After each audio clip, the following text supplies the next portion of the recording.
Welcome to Toffee TV. It is the Everton Women's Show. I am joined by Kira once again to look back. We've only got one game to talk about. We will talk about what happened with this week's fixture a bit later on. But last week, Everton played Manchester United at Walton Hall Park. A great opportunity to show what they're all about and show that they're a team that should be fighting for a European place. But we jinxed it. We really did. Obviously, I thought we had it in us to do it, to beat them, and it was our opportunity to show what we are made of and that we can beat a top side like Man United. And unfortunately, we fell under the pressure. But it was a disappointing game. Yeah, it was quite flat, wasn't it? Yeah. Seen it. It just seemed like quite a flat game, and of course, Nikita Paris, who we spoke about in the preview, come back to haunt us. Obviously, she was played for Everton when she was younger, and there was different things about her not wanting to wear an Everton shirt because she was a Liverpool fan, and ironically now she plays for Manchester United, and she come back to haunt us. And we mentioned it last week, if there was someone we didn't want to score and the danger person, and she got the goal after 13 minutes. Yeah, unfortunately she did, and being a former Evertonian as well, Everton player, it hurt even more, to be honest. Yeah, it was. But it was a mistake by our goalkeeper in defence. But the way that we were set up to play, we had two in midfield against Manchester United having three in midfield, and our midfield really struggled. Obviously, we started Claire Wheeler, who's only on a 6-month loan with us. She hasn't started many games, and to start her and play her all the way through against a top team like Man United, I thought was unfair. Yeah. And obviously, Man United have got their captain, Katie Zellum, in midfield, and it's not like she's not known for being a good player, because she's an exceptional player. So why would you put one of our, obviously, in the nicest way possible, weakest midfielders up against someone as strong as her? Only the manager can sell us. But and you're right though, because when you're playing a team who are obviously in great form, Manchester United have been brilliant all season, and now taking 15 points out of the 6 games now. It is those little things. You've got to be at full strength, haven't you, if you're gonna beat them. But I was watching the game, and I thought back to something you'd said the week before after, and this was after a win. You actually said this. This was after Everton beat Aston Villa. You saying about the passing round at the back, and I was watching the game, and it did frustrate me, because number one, it reminded me so much of the men's team doing exactly the same team, and we've seen that the weekend just gone. But there was a lot of passing around at the back, and it was at such a slow tempo that it didn't actually go anywhere, and it allowed Manchester United players to really press high.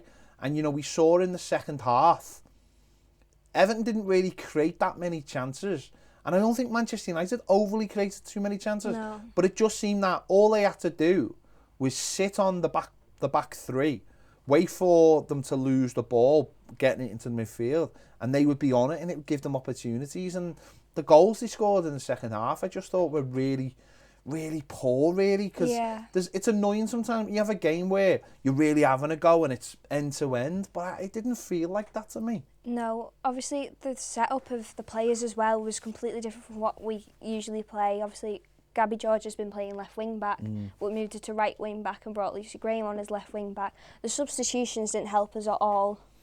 We brought on our best midfielder in Izzy Christiansen to play on the wing, which I thought was one of the most stupidest ideas I've ever seen. But obviously, the goals, they were soft goals, and Mary Epps had so many comfortable saves just to make it was easy for the Man United. Yeah. Our defence struggled really because the midfield was so open. Yeah. I think that's why we conceded the 3 goals.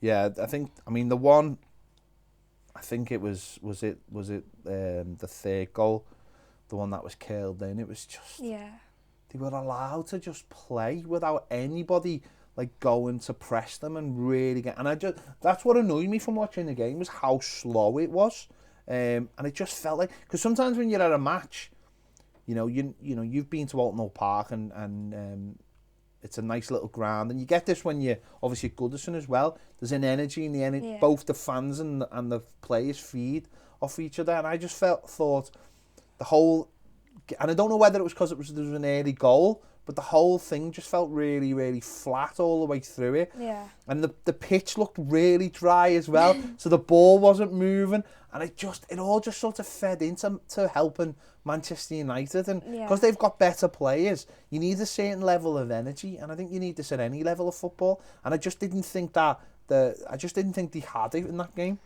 No, obviously Man United bring quite a lot of fans with them as it isn't too far, and they created lots of noise and lots of atmosphere for their team. Now we sold out Watton Park again and beat the record. Yeah. But after that, as you said, after that first goal, it just went silent. And I think we knew what was coming. Yeah. Because it was really slow and it was just disappointing. Yeah, Everton ended up having 3 shots on target, but Manchester United had 5, and obviously 3 of them go on the back of the net. But I think there was just a bit more. They had a bit more tempo about them, and it was.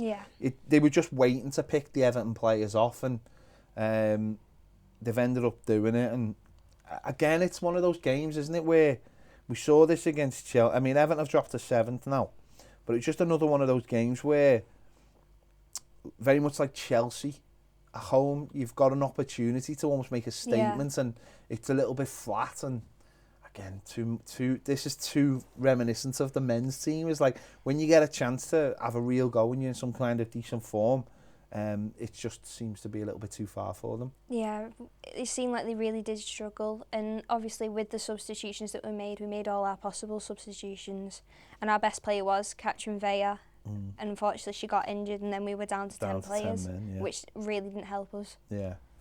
So a disappointing result. You couldn't get in last week because of working so hard with your studies to preview the Tottenham game, but in the end didn't have to do it because the game was called off, causing a lot of anger amongst fans because of the lateness of it being kicked off. I know, the kick-off was 2 o'clock yesterday, and unfortunately 2 hours before the kick-off we got a message through to say it had been postponed due to a waterlogged pitch. Now, I've seen a few tweets from players as well. Yeah.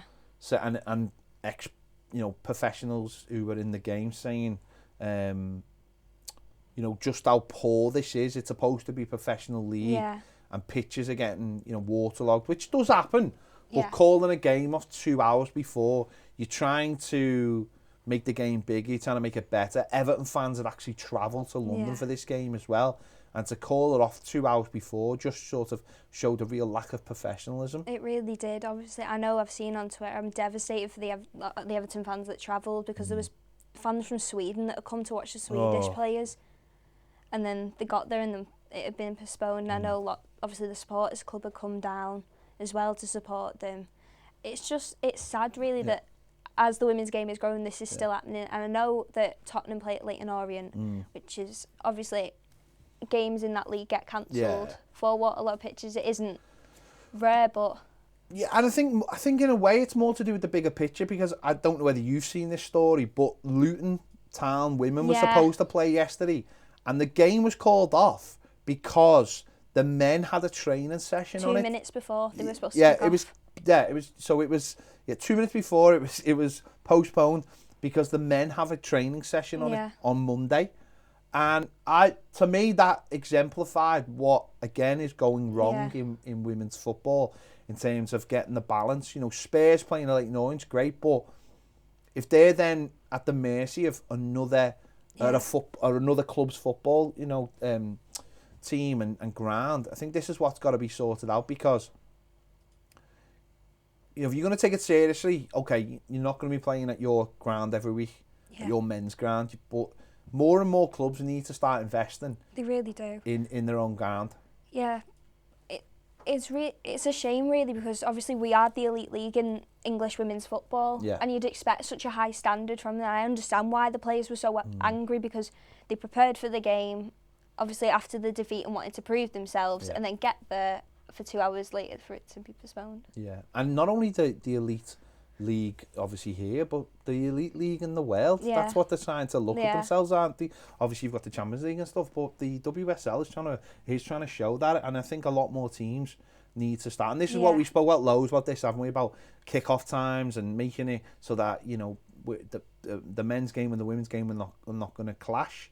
But it's funny, isn't it, because you mentioned that then, and I think Chelsea and Everton are two of the only teams to have their own grounds. And we were talking a couple of weeks ago off camera about Chelsea, about their ground and how the under-21s played there and how their junior ranks and how they're using that ground for all of their levels, whether it be men and for the women's team. Now, Everton this week are going to play 2 men's under-21 game at the women's ground. Now, some people might look at that and say, well, it's the women's ground, it should only be the women.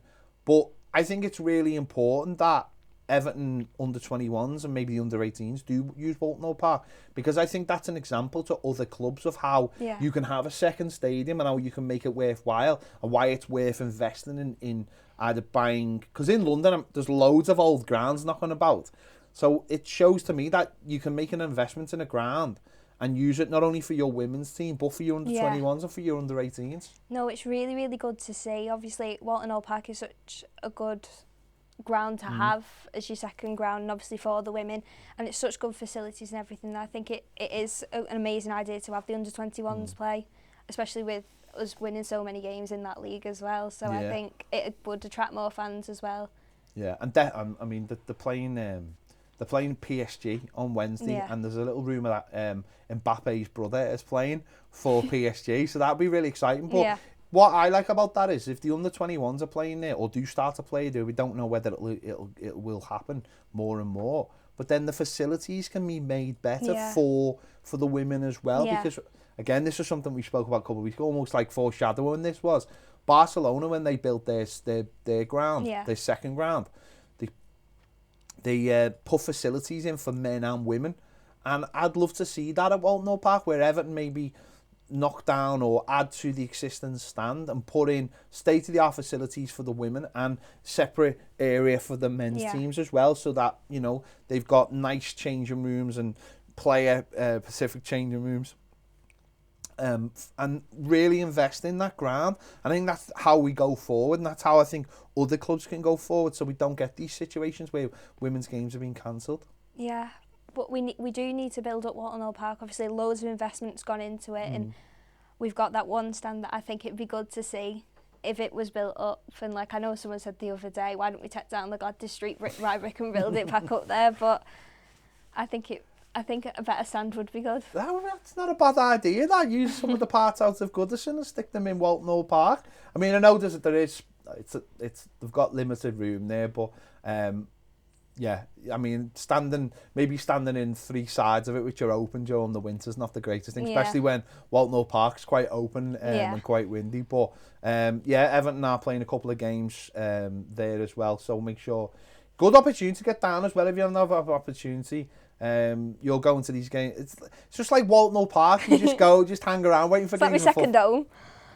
So if you haven't been, this is a really good opportunity, and maybe you go, well, maybe now I know where it is, I can go down and watch some of the women's game, because the next home game, we're not going to preview it right now, get Kira back in, but it's on the 19th, so a week on Saturday, 3 o'clock kick-off. There's no Everton game, because obviously that's when the break starts. But that's a really good opportunity for people to go down if they want to watch a game at 3 o'clock on a Saturday afternoon. It's not sold out yet either, so there are still tickets available. But it's obviously against Man City, who are one of the top teams in our league, and they'd be such a good team to go and watch as well as obviously supporting Everton.